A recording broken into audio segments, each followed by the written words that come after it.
वर्तमान सरकार इसीलिए शासन कर रही है क्योंकि उसे घटनाओं को बुलाना आता है। कैसे? आइए मैं कई सारे उदाहरण के साथ इस क्रोनोलॉजी को समझाता हूं। पहला उदाहरण है पठानकोट। अटैक हुआ है जनवरी 2016 में। क्रोनोलॉजी के अनुसार पहले अटैक होगा, फिर रैली होगी, फिर उस रैली में नेता जाकर शहीदों के नाम पर वोट मांगेगा। स्क्रिप्ट के अनुसार नेताजी ने वही किया। आप सुनिए। मैं मेरे फर्स्ट टाइम वोटर से कहना चाहता हूं कि आपका पहला वोट पुलवामा में जो वीर शहीद हुए, उन वीर शहीदों के नाम आपका वोट समर्पित हो सकता है क्या? अब शहीदों के नाम वोट मांगने के बाद स्क्रिप्ट ये कहती है कि भारत और पाकिस्तान का मैच होना है। वही हुआ। 2.5 महीने के बाद मार्च 19 2016 को भारत और पाकिस्तान का मैच हुआ। स्क्रिप्ट के अनुसार भारत को जीतना चाहिए था, वही हुआ। अब भारत जीतेगा तो अंदर एक देशभक्ति आएगी, हम झंडा उठाएंगे, शहर के विभिन्न क्षेत्रों में रात में घुमाएंगे और बोलेंगे भारत माता की जय, हमने पाकिस्तान को हरा दिया। हम भूल गए उस घटना को जो पठानकोट में हुई, भूल गए तो वो शासन कर रहे हैं। अब मुद्दा क्या है? फिर एक और नया मुद्दा आना चाहिए। फिर होता है उरी अटैक। यह होगा सितंबर 2016 में। अब अटैक हुआ है। क्रोनोलॉजी क्या कहती है? अटैक के बाद क्या होगी? रैली होगी। तो हमारे नेता ने रैली की। उस रैली में क्या करेंगे? शहीदों के नाम पर वोट मांगेंगे। वोट मांगे गए।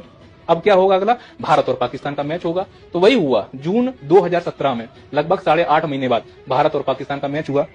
कौन जीतेगा? भारत जीतेगा। भारत जीतेगा तो हम क्या उठा लेंगे? झंडा। रात को फहराएंगे और बोलेंगे भारत माता की जय, पाकिस्तान मुर्दाबाद। फिर हम भूल गए। हम पठानकोट भूले क्योंकि क्रिकेट हो गया, हम उरी भूले क्योंकि क्रिकेट हो गया। अब हमें कौन याद रखे? तो फिर घटना करवा दो। तो फिर एक घटना और हो गई कुछ समय के बाद। 14 फरवरी 2019 को पुलवामा अटैक हुआ। पुलवामा अटैक हुआ है, घटना हो चुकी है। अब क्या होगा? रैली होगी। तो प्रधानमंत्री जी फिर रैली में जाएंगे, कहीं केरल जाएंगे, कहीं महाराष्ट्र जाएंगे और रैलियों में वही लंबे लंबे भाषण। हम एक एक आंसू का बदला लेंगे, खून का बदला खून होगा। मेरी रगों में उन्होंने बोल दिया, क्योंकि ये क्रोनोलॉजी है, स्क्रिप्ट है सब। आप समझिए इस चीज को। उनको काम है सिर्फ बोलना। अब बोलने के बाद वोट बटोर के झोला उठा के चल दिए।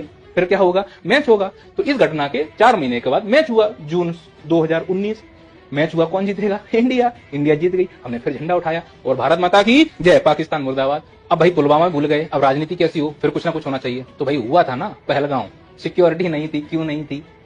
2-2 घंटे मारते रहे। कहां थे सब लोग? ऐसी क्या नपुंसक हमारी सिक्योरिटी व्यवस्था थी? नहीं। क्रोनोलॉजी समझो। घटना हो गई, फिर भाई ने जाकर रैली की और रैली में क्या बोले थे आप सुनिए। पानी और खून भी एक साथ नहीं बह सकता।